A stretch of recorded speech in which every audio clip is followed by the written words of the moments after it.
The aroma of fresh coffee drifted through the cramped one-bedroom apartment as dawn broke over the sleepy town. Maria Alvarez sat at her wobbly kitchen table, clutching a cracked ceramic mug filled with yesterday's reheated coffee. The walls around her were paper-thin, the floorboards groaned with every step, and a bright red eviction notice clung to her refrigerator door like a warning flag. At 8 years old, Sophie was small for her age, but possessed an energy that could illuminate the darkest corners of their modest home. She shuffled into the kitchen wearing her favorite pajamas, the ones with tiny unicorns that were now too small but too precious to discard. "Good morning, Mama," Sophie chirped, climbing onto her mother's lap with a wrinkled piece of paper clutched in her small fist. "Look what I created for you." The drawing showed a stick figure woman wearing an apron and holding a food tray, with a brilliant red cape flowing dramatically behind her. Sophie's eyes sparkled with pride. "She's a superhero waitress. See? That's you rescuing people with delicious food." Maria couldn't help but smile, pressing a gentle kiss to her daughter's forehead. "A superhero, you say? I'm not sure about that, but I appreciate the thought." But her heart ached with the weight of their reality. If only Sophie understood how close they were to losing everything. Maria worked endless double shifts at the roadside diner, barely scraping together enough money to cover their basic needs.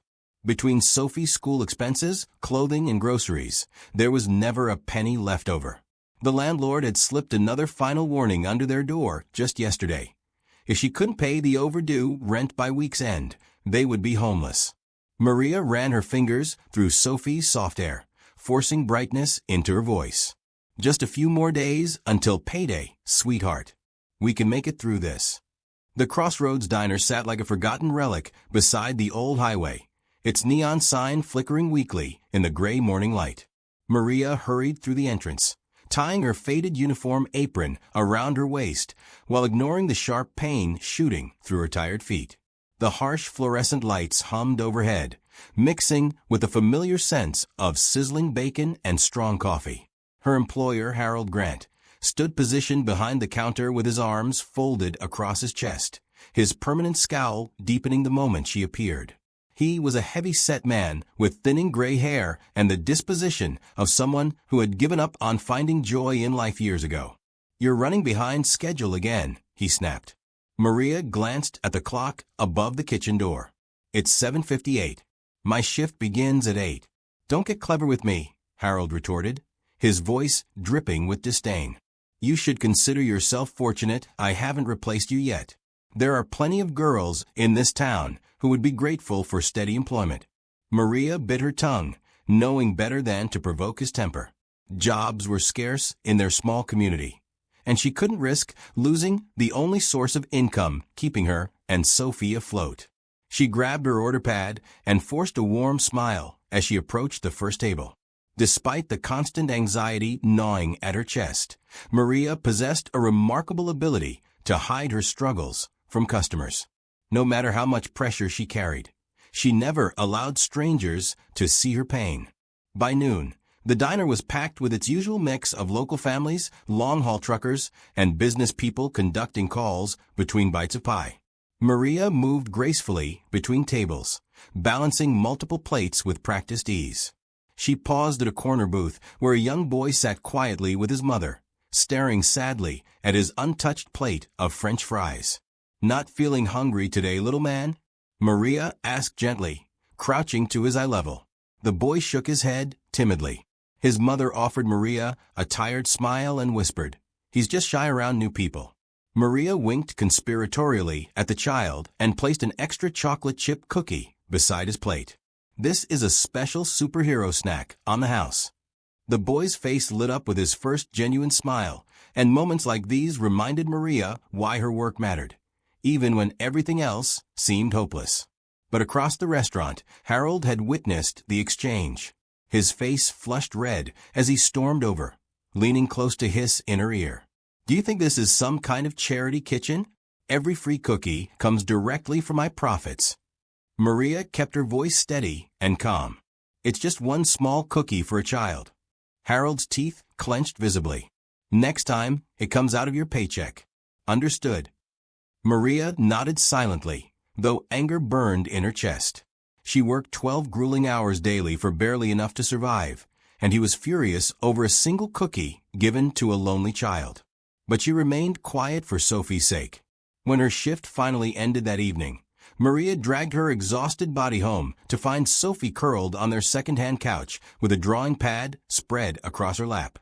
"Mama, look," Sophie exclaimed excitedly. "I made an entire comic book about Supermom. She saves everyone even when the villains try to stop her." Maria settled beside her daughter, flipping through pages of stick figure adventures where the hero bore a striking resemblance to herself, complete with apron, food tray, and flowing cape. Her throat tightened with emotion. "Do you really think I'm that strong, baby girl?" Sophie threw her arms around her mother's neck. "Even stronger. You always fight the bad guys, even when you're really tired." Maria held her close, tears threatening to spill. She had no idea what tomorrow would bring, but if her daughter believed she was a hero, maybe she could find the strength to keep trying. The following afternoon arrived under a blanket of heavy gray clouds that pressed down on the town like a suffocating weight. By midday, the storm had unleashed its fury, sending sheets of rain against the diner's windows and transforming the parking lot into a series of reflecting pools. Customers huddled in their booths, nursing cups of coffee while watching the weather with growing concern. Maria hurried between tables, her shoes squeaking against the damp floor as she balanced steaming trays despite the persistent ache in her back. Harold lurked behind the counter like a predator, his sharp eyes scanning every interaction for something to criticize. He barked orders at the line cook, grumbled complaints at the dishwasher, and shot disapproving glares at Maria whenever possible. Then came the sound, a deep, rhythmic rumbling that seemed to shake the very foundations of the building. Motorcycles. Heads turned toward the rain-streaked windows as sleek black bikes pulled into the parking lot one by one, water spraying from their wheels. Their riders dismounted, tall figures wrapped in dark leather jackets, heavy boots, and bandanas, with glimpses of tattoos visible beneath their sleeves. The atmosphere in the diner immediately shifted. Customers began whispering nervously among themselves. A family with young children quietly gathered their belongings, deciding their half-finished meal wasn't worth staying for. The bell above the entrance chimed as the first rider stepped inside, water dripping from his jacket onto the tile floor. 4 more men followed behind him. They didn't shout or cause a disturbance. They simply looked tired, hungry, and worn down from hours on the wet road. Maria froze momentarily, coffee pot in hand, as the entire restaurant fell into tense silence. Every eye turned toward her, waiting to see what would happen next. Then she smiled, walking over with menus tucked under her arm. Her voice remained calm and welcoming. "Good afternoon, gentlemen. That must have been a rough ride in this weather." The group's leader, a tall man with a gray-streaked beard and intelligent but weathered eyes, raised his eyebrows in surprise at her friendly tone. "Yeah, long miles today. These roads are treacherous in the rain." "Well, you found the right place to wait out," Maria replied warmly. "How about some hot coffee to help you warm up?" The men exchanged glances before chuckling softly. One muttered under his breath, "Coffee without dirty looks, that's a first." Maria poured steaming mugs for each of them with practiced grace. "I don't judge people by their jackets, only by whether they need a good meal." The bikers laughed, and the initial tension began to dissolve. However, other customers continued staring and whispering as though Maria had invited dangerous predators into their sanctuary. Behind the counter, Harold's face was growing redder by the minute. By the time Maria delivered their food, hearty burgers, crispy fries, and steaming bowls of homemade soup, the bikers were chatting with her like old friends.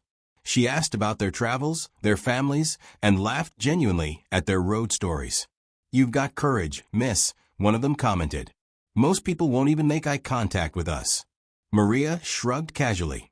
"Everyone deserves a warm meal and basic respect. That's just how I see the world." She touched the folded drawing of Supermom, tucked safely in her apron pocket, drawing strength from her daughter's unwavering faith in her. But then Harold's voice cracked across the diner like a whip. "Maria, what exactly do you think you're doing?" The restaurant fell deadly silent.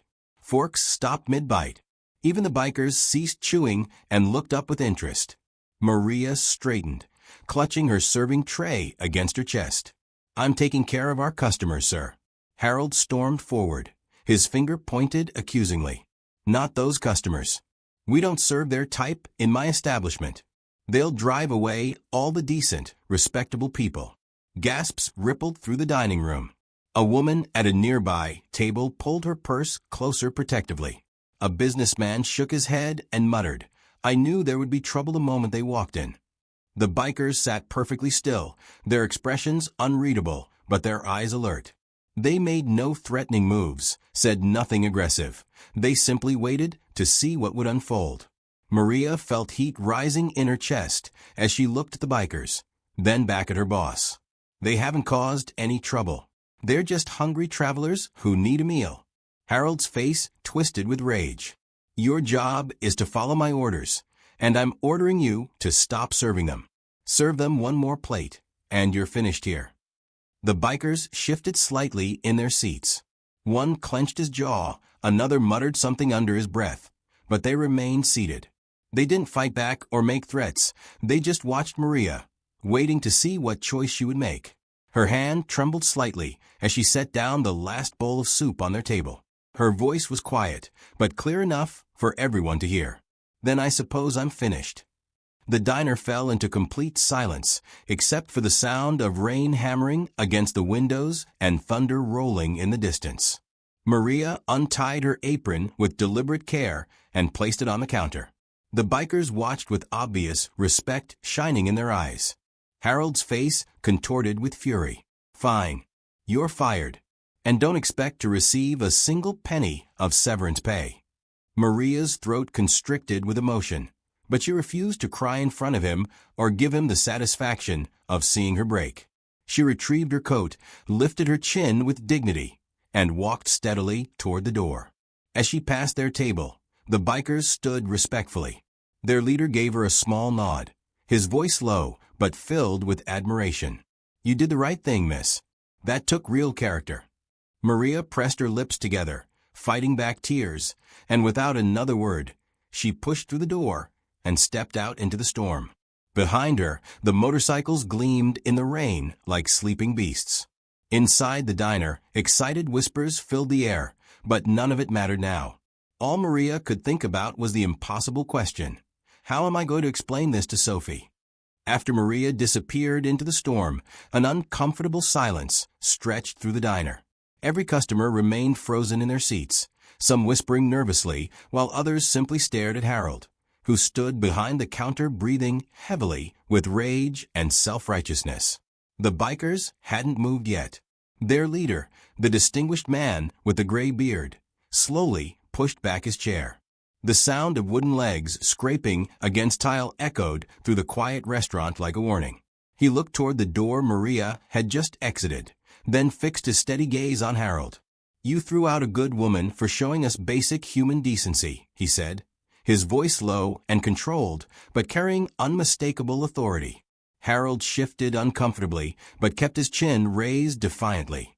"People like you drive away my regular customers." She was warned. "I won't have my business destroyed by troublemakers." The other bikers tensed visibly, anger flashing in their eyes, but their leader raised his hand in a calming gesture. "Easy, boys. Let it go." The men settled back in their seats, though their eyes never left Harold's face. One of them muttered under his breath, "That woman has more backbone than anyone else in this place." The leader nodded slightly, and more heart, too. They finished their meal in deliberate silence, every bite purposeful. Other customers avoided looking at them directly, the atmosphere heavy with unspoken tension. When the men finally stood to leave, they placed money on the table, far more than their bill required.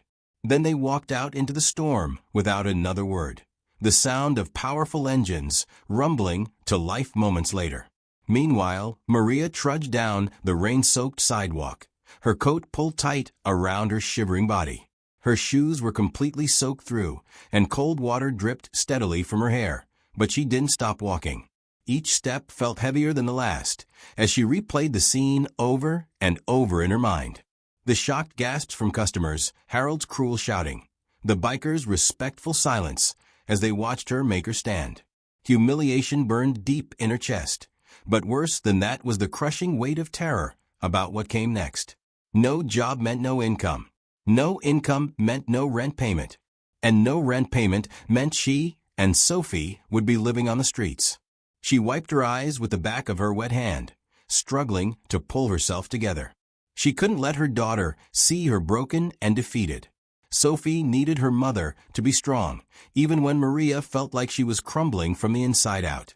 That evening, Maria arrived home completely drenched, her hair plastered against her face, and her uniform clinging uncomfortably to her body. Sophie ran to greet her at the door, beaming with excitement and holding yet another colorful drawing. "Look, Mama. Supermom saves the day again." Maria's lips trembled as she fought back tears. She knelt down to embrace her daughter tightly, her voice barely steady. "That's absolutely beautiful, sweetheart." Sophie tilted her small head, her innocent eyes noticing the sadness her mother was trying to hide. "Did something bad happen at work today?" Maria swallowed the lump in her throat. "Mama's job is gone now, baby. But don't worry, I'll find another one soon." Sophie's arms tightened around her mother's neck. "Supermom never gives up, right?" Maria closed her eyes, clinging to her daughter, and trying desperately to believe in those words. "Right, sweetheart. Supermom never gives up." Back at the diner, Harold was locking up for the night as the storm continued raging outside. The lights flickered ominously while he muttered bitter complaints to himself about ungrateful employees and troublemaking customers. But in a small apartment across town, a mother held her daughter close and tried to figure out how she was going to keep their world from falling apart. The real test of Maria's superhero strength was just beginning. The next morning arrived with surprising clarity. The storm had passed, leaving the world washed clean and gleaming under bright sunshine. Maria had barely slept, her mind spinning with worry about job applications, overdue bills, and how to explain their situation to Sophie's school. She was sitting at her kitchen table with a cup of weak coffee and the classified ad spread before her when someone knocked firmly on her door. Through the peephole, she saw the gray-bearded man from yesterday, the leader of the motorcycle group. He stood alone on her doorstep, no longer wearing his leather jacket, but dressed in clean jeans and a simple button-down shirt. In his hands was a paper bag that smelled wonderfully of fresh pastry. Maria's heart raced with uncertainty. How had he found her address? What did he want? She opened the door cautiously, keeping the chain lock engaged. "Good morning, ma'am," he said politely, his voice as gentle as she remembered. "I hope I'm not disturbing you too early. How did you know where I live?" Maria asked, not accusingly, but with genuine curiosity. The man looked slightly embarrassed. "Small towns talk, and word travels fast about what happened yesterday. My name is Frank Martinez, and I wanted to speak with you about something important." Behind him, Maria could see several other motorcycles parked respectfully at a distance, their riders waiting patiently. "We heard about what happened after we left," Frank continued. "About you losing your job for treating us like human beings. We couldn't let that stand without doing something about it." Maria's throat tightened. "It wasn't your fault. I made my own choice." Frank nodded approvingly. "And it was the right choice. That's exactly why we're here." He gestured toward the paper bag in his hands. "I brought breakfast from the bakery downtown. Thought we might talk over coffee if you're willing to listen to what I have to say." Against every instinct screaming caution in her mind, Maria found herself trusting this man. She unlatched the chain and invited him into her modest living room. Frank looked around respectfully, taking in the clean but sparse furnishings, the photos of Sophie covering every surface, and the stack of overdue bills visible on the coffee table. "You have a beautiful daughter," he observed, nodding toward Sophie's school picture. "She's my entire world," Maria replied honestly. Frank set the bakery bag on her counter and turned to face her with serious but kind eyes. "Maria, it is Maria, right? What I'm about to tell you might sound impossible, but I want you to hear me out completely." Maria poured coffee for both of them, The pastries Frank had brought smelled infinitely better than anything in her empty cupboards, and settled across from him expectantly. "I own a construction company," Frank began, his voice steady and sincere. "Martinez and Sons Construction. We build commercial properties, residential developments, and handle renovation projects throughout the region." He paused, studying her face carefully. "I need help, Maria. Real help. Someone who can manage schedules, handle client relationships, oversee paperwork, and keep everything organized. Someone with genuine customer service skills who knows how to treat people with respect and dignity." Maria's heart began racing, but she didn't dare hope. "After watching how you handled yourself yesterday, standing up for what's right even when it cost you everything, I knew you were exactly the person I've been looking for." He leaned forward earnestly. "I'm offering you a position as my office manager. Full-time hours, health insurance benefits, paid vacation time, and a starting salary that's significantly more than you were making at the diner." The coffee cup nearly slipped from Maria's trembling fingers. "You don't even know me," she whispered in disbelief. "I know enough," Frank replied firmly. "Yesterday, you served us when your boss forbade it. You treated us with dignity when everyone else showed fear and prejudice. You lost your job defending the principle that all people deserve basic respect." His voice grew warmer. "My late wife used to say you can learn everything you need to know about someone by watching how they treat strangers when no one's looking. Well, everyone was looking yesterday, and you passed that test with flying colors." 2 hours later, Maria found herself standing in the offices of Martinez and Sons Construction, a modern building in the town's small business district. Frank gave her a complete tour of the facilities, explaining their projects and introducing her to the crew. "We handle everything from small home renovations to large commercial builds," he explained, showing her photos of completed projects. "Nothing glamorous, but honest work that pays well and serves the community." The office itself was functional, but clearly needed organization. Papers were scattered across multiple desks, the filing system appeared non-existent, and the computer equipment looked like it hadn't been updated in years. "My previous office manager retired 8 months ago," Frank admitted with a sheepish grin. "I've been trying to handle everything myself, but as you can see," he gestured helplessly at the chaos surrounding them.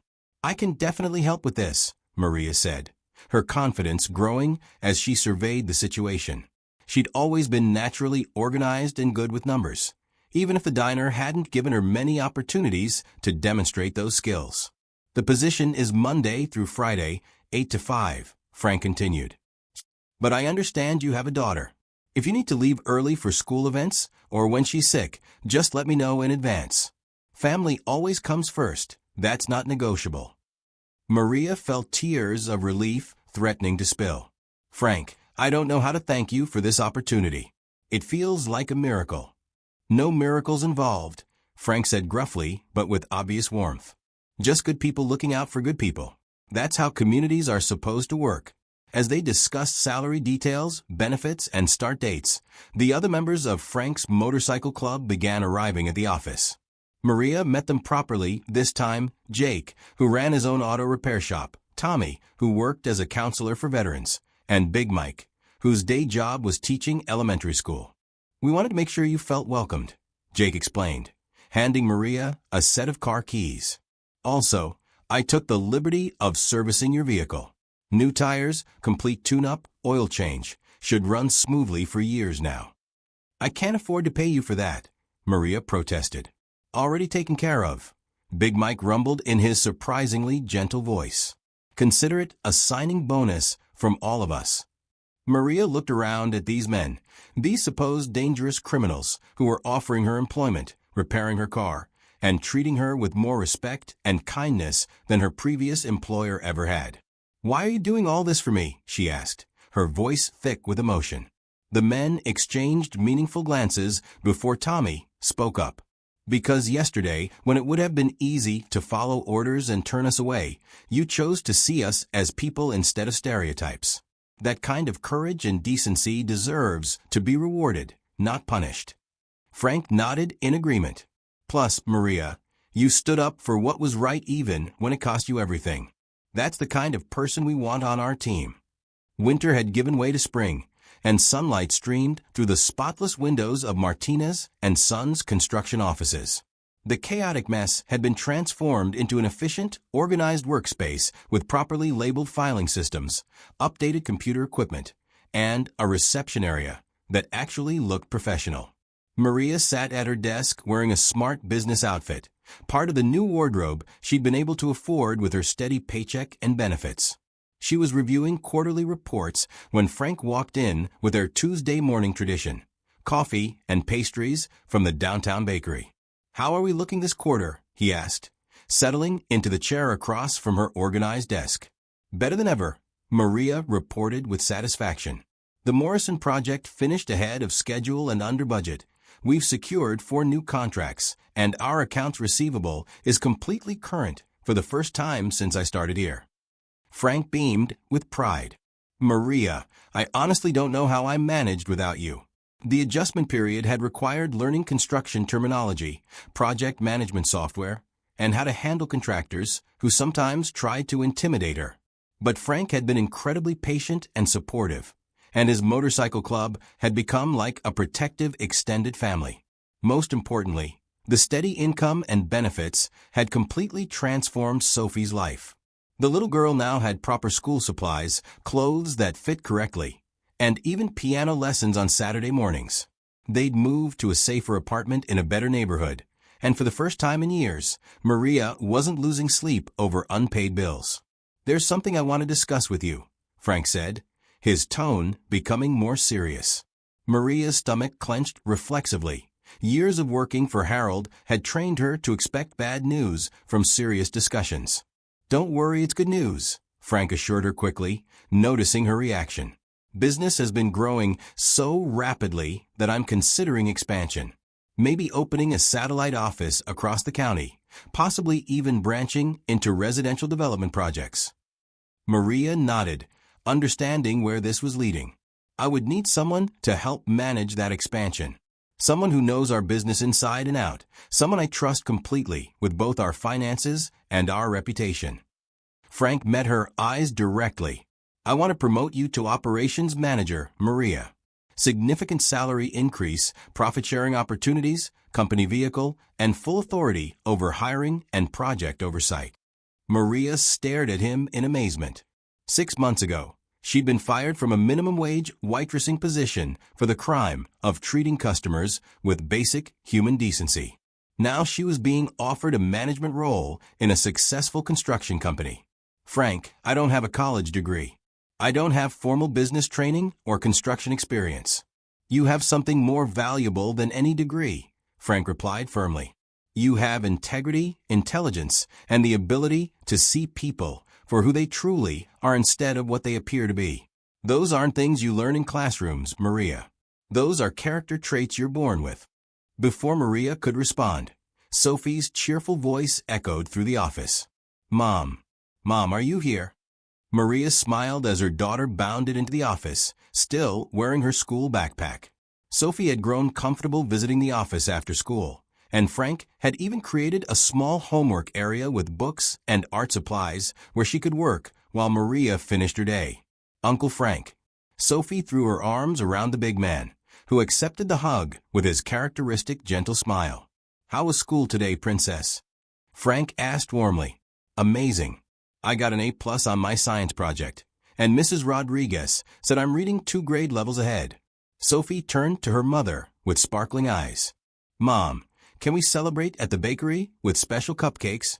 Maria looked at her daughter, healthy, confident, thriving in ways that would have been impossible during their struggling days, and felt her heart overflow with gratitude. "Actually," she said, turning back to Frank with a smile, "I accept your promotion offer. Operations manager sounds absolutely perfect." Frank's face lit up with genuine joy. "Excellent. We'll start the paperwork tomorrow morning." He stood up and ruffled Sophie's hair affectionately. "And yes, we're definitely going to the bakery for celebration cupcakes. This calls for the works, chocolate frosting, rainbow sprinkles, maybe even those fancy filled ones." As they prepared to leave the office together, Maria, Sophie, and Frank, Maria caught sight of their reflection in the glass door. A year ago, she never could have imagined this life. A career she genuinely loved, a boss who respected and valued her, a daughter who was flourishing, and a future filled with genuine possibilities. 1 year to the day after being fired from the Crossroads Diner, Maria found herself driving past the old place on her way home from work. Her company car, a reliable SUV that Frank had insisted she needed for client meetings, hummed quietly as she slowed to observe the familiar building. The diner looked exactly the same, except for one significant detail: a large, permanently closed sign hanging in the front window. Curious despite everything, Maria pulled into the empty parking lot. Through the dusty windows, she could see abandoned tables, chairs stacked upside down, and a thick layer of neglect covering surfaces she had once cleaned meticulously. Closed about 4 months ago, a voice said behind her. Maria turned to find Mrs. Patterson from the hardware store next door. The elderly woman had always been kind during Maria's waitressing days, often stopping by for coffee and friendly conversation. "What happened?" Maria asked. Mrs. Patterson shook her head sadly. "Harold became increasingly paranoid and hostile after you left. He started turning away customers for the most ridiculous reasons, said their clothing was inappropriate, or they looked suspicious, or they might cause problems. Business dropped off steadily until he couldn't make rent anymore." Maria felt a complex mix of emotions, not satisfaction exactly, but a sense of justice served. "Such a waste," Mrs. Patterson continued.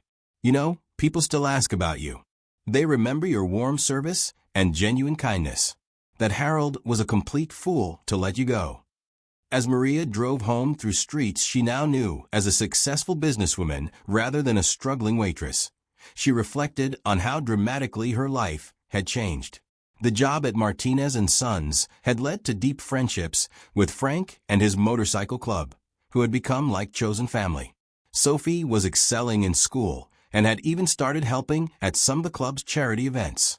Maria herself had discovered leadership abilities and business skills she never knew she possessed. Most importantly, she learned a profound lesson about the power of treating all people with dignity and respect, regardless of their appearance or the assumptions others might make about them. 5 years later, Maria Martinez Rodriguez, she'd taken Frank's last name when they married in a beautiful outdoor ceremony attended by the entire motorcycle club, stood in the conference room of Martinez and Associates Construction, reviewing architectural plans for their latest community project. The business had grown beyond anyone's wildest expectations. They now employed over 60 people, operated offices in 3 counties, and had earned a reputation for both excellent work and ethical business practices. Maria's promotion to operations manager had been followed by elevation to vice president, and finally to full business partner when Frank decided he trusted no one else to help lead the company into the future. Sophie, now 13, was a confident, compassionate young woman who had inherited her mother's ability to see past surface appearances to the good in people. She volunteered regularly with the motorcycle club's charity rides and had even convinced her school to invite club members to speak about motorcycle safety and community service. The conference room door opened as Frank entered with their traditional morning coffee and pastries from the bakery that had become their unofficial company supplier. "How do the community center plans look?" he asked, settling beside his wife and business partner. "Perfect," Maria replied, spreading out the detailed blueprints. "Groundbreaking is scheduled for next month." The community center was Maria's personal passion project, a place where children could go after school for tutoring, hot meals, and mentoring from caring adults. It was being built in the neighborhood where she and Sophie used to live, where too many kids still went home to empty apartments and uncertain futures. The motorcycle club voted to fund the entire playground equipment, Frank reported with obvious pride. "Jake's designing something special, a motorcycle-themed play structure that should be incredible."